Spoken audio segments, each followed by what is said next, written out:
কালকে ঘুরতে গিয়ে এত রিক্সে ফুলগুলো তুলে বড়াই তো খাওয়া হলো না, যাই দিদিকে গিয়ে বলি।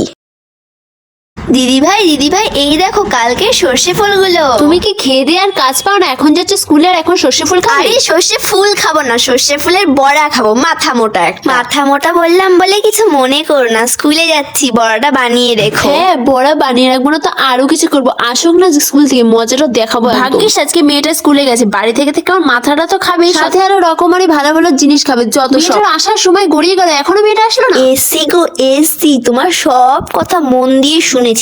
দেখো না তোমার মাথাটা আজকে কেমন করে ভেজে খায়। সুমনা কি এসছে নাকি? কেমন সুমনা সুমনা গন্ধ বেরোচ্ছে, দেখি তো একটু। হ্যাঁ গো, এই তেলে তোমার মাথাটা ভাজো, না হলে আমিই তোমার মাথাটা ভেজে খাবো। এই তুমি আবার হঠাৎ কোথা থেকে চলে আসলে? আর কি সব মাথা ভাজাভাজি বলছিলে? এই যে তোমার সর্ষে ফুলের বড়া। ও চলে এসছো? 3 ঘন্টা ধরে বসে আছি, এখন তোমার পকোড়া দেওয়ার নাম হলো? কখন স্কুল থেকে এসছি বলো তো? আরে বলে দাও না পকোড়া খাবে না, আমি চলে যাচ্ছি। আরে দাও কে বলেছে খাবো না?